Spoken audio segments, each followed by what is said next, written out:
ప్రేమ, యేసుని ప్రేమ.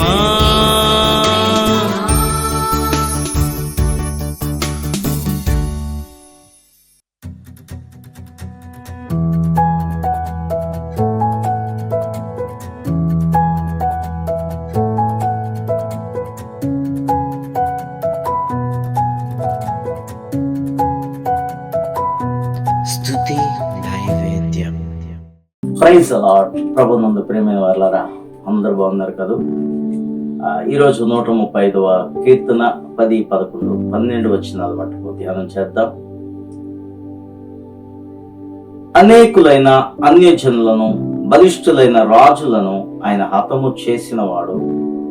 అమోరీల రాజైన ఓగును హతము చేసెను. కనాను రాజ్యములన్నిటినీ పాడు చేసెను. ఆయన వారి దేశమును స్వాస్థ్యముగాను, ఇశ్రాయేలులైన తన ప్రజలకు స్వాస్థ్యముగాను అప్పగించెను. ప్రార్థన చేసుకున్నాం. గొప్ప తండ్రి, మీకే మహిమ ఘనతను ఆరోపిస్తున్నాం ప్రభువా. ఇదిగో నాయనా, మాకు నువ్వు ప్రతిరోజు మాట్లాడుతున్నాం.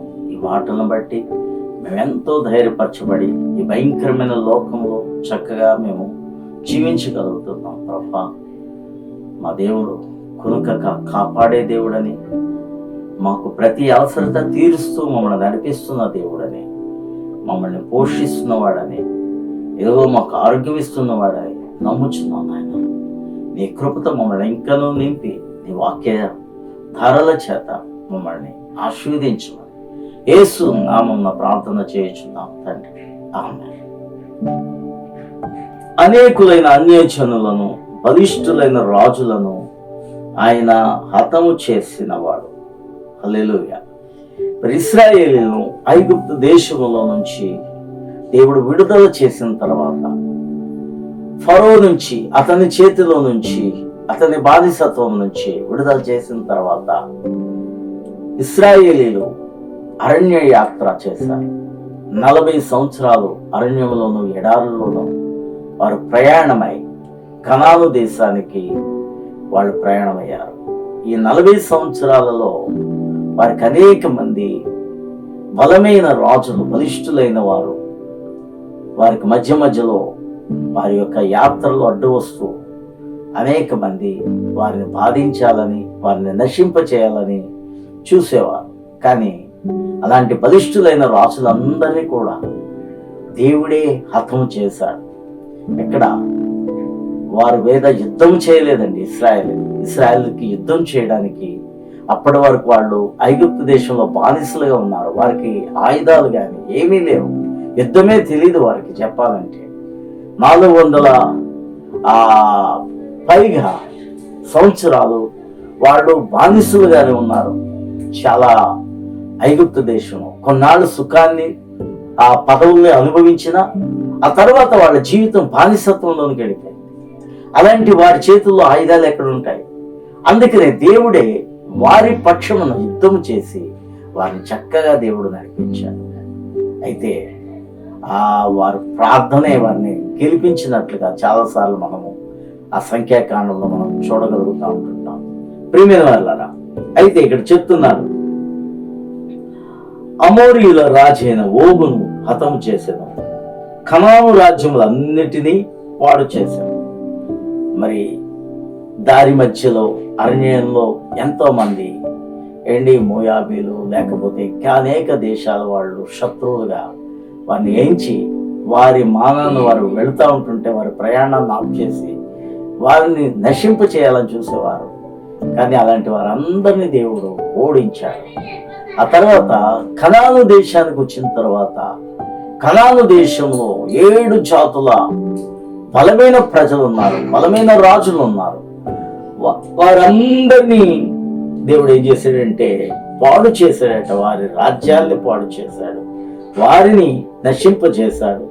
ఆ దేశమును స్వాస్థ్యముగా దేవుడు తన బిడ్డలకు దేవుడిచ్చాడు. హల్లెలూయా. దేవునికి స్తోత్రం చెల్లిద్దాం. అందుకనే దేవుడు చాలా గొప్ప దేవుడు అండి. కనాను దేశాన్ని ఇస్తాను, హారాను దేశంలోంచి నా దగ్గరకు రా, నేను చూపించే దేశానికి రా అబ్రహాము, నీ పిల్లలకి నేను మరి కనాను దేశాన్ని ఇస్తాను, పాలు తేనెలు ప్రవహించే దేశాన్ని ఇస్తానని వాగ్దానం చేశాడు. ఆ వాగ్దానం చేసిన దేవుడు 100 సంవత్సరాల అబ్రహాముకు వయసు వచ్చినప్పుడు ఆ సమయంలో అతనికి కుమారుని ఇచ్చాడు.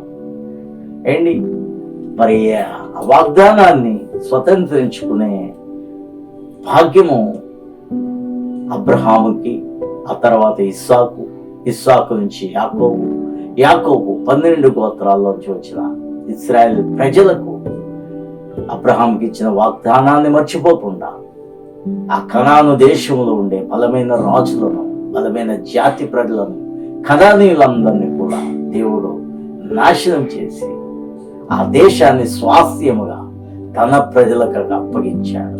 హల్లెలూయా. ఈ లోకంలో కూడా ఈ రోజున క్రైస్తవులు ఆనాడు ఇశ్రాయేలుకి కనాను దేశాన్ని అప్పగించాడు.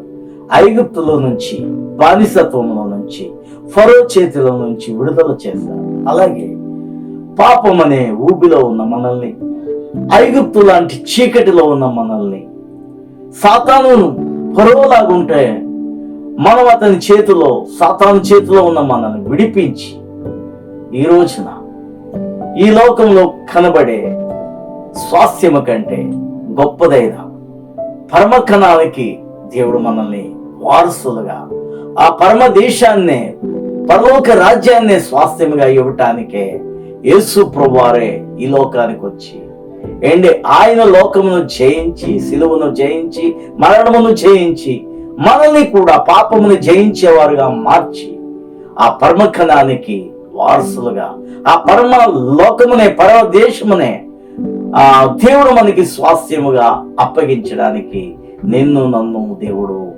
ఎన్నుకున్నాడు, ఏర్పాటు చేసుకున్నాడు. తన అరచేతుల్లో దేవుడు నిన్ను చెక్కుకున్నాడు. ప్రియమైన సహోదరి, సహోదరుడా, ఈ వాక్యం ఉంటున్న ప్రతి బిడ్డలను దేవుడు ఆ పరమ కణానికి చేర్చును కాక. దేవుని మాటకు లోబడు, దేవునితో సహవాసం చేయి, ప్రతిరోజు వాక్యాన్ని చదువు, వాక్యాన్ని విను, అలాగే ప్రార్థన చేసుకో, మోకరించు. నీ కుటుంబాన్ని దేవుడు బహుగా ఉన్నతమైన స్థితిలో ఈ లోకంలో ఉంచి ఒక రోజున పరమ కణానికి వారసురాలిగా నీ పిల్లల్ని కూడా ఆ పరలోక రాజ్యంలో చూసే వాణిగా దేవుడు నిన్ను దీవించును కాక. ప్రార్థన చేసుకుందాం. మహాపరిశుద్ధుడా మా తండ్రి, ఈ వాక్యం ఉన్న ప్రతి బిడ్డల్లో కూడా గొప్ప శాంతిని దయచేయండి, సమాధానం దయచేయండి, విజయమును దయచేయమని యేసు నామమున ప్రార్థన చేయుచున్నాం తండ్రి. ఆమేన్.